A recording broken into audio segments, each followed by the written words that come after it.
Ang ating kapaligiran ay binubuo ng magkakaugnay na sistema ng lupa, tubig, hangin at init. Kapag balanse ang ugnayan ng mga ito, ligtas, masagana at maayos ang ating pamumuhay.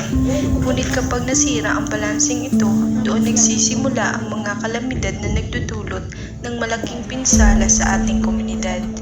Una, narito ang sobrang init at tagtuyot.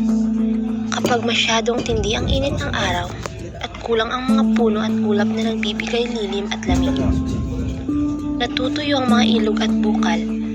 Ang mga sakahan ay nagiging tigang at walang matamnan.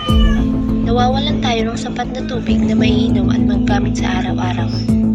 Marami rin ang nagkakasakit ng initan, lagnat at iba pang karamdaman dulot ng matinding init. Ang kabuhayan ng mga magsasaka at mangingisda ay lubos na naapektuhan dahil namamatay ang mga pananim at isda. Pangalawa, ang baha at malalakas na bagyo. Kapag sumobra ang dami ng ulan at tubig at wala nang maayos na daluyan at imbakan, umaapaw ito at tumatabon sa mga kalsada, bahay at sakahan.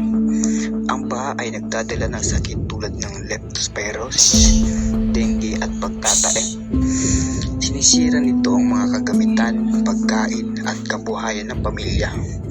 Kapag sinabayan pa ito ng malakas na hangin, nababali ang mga puno, napuputol ang kuryente at nasisira ang mga istruktura at gusali.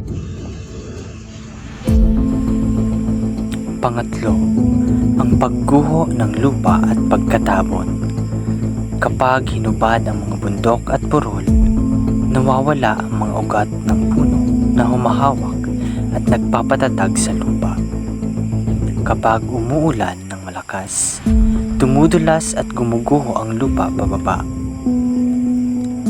Humaharang sa mga daan at tumatabon sa mga kabahayan at lupang sakahan. Dahil dito, nahihirapan ang pagpasok ng tulong, pagkain at serbisyo sa mga apektadong lugar. Ang mga kalamidad ay hindi lamang galing sa kalikasan. Kadalasan, ito ay bunga rin ng ating gawain sa sumisira sa balanse ng mundo.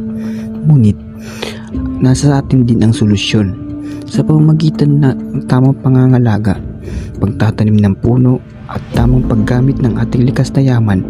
Mapipigilan natin ang labis na pinsala dahil kapag maayos at balanse ang ating kalikasan, ligtas, masagana at maunlad din ang ating komunidad.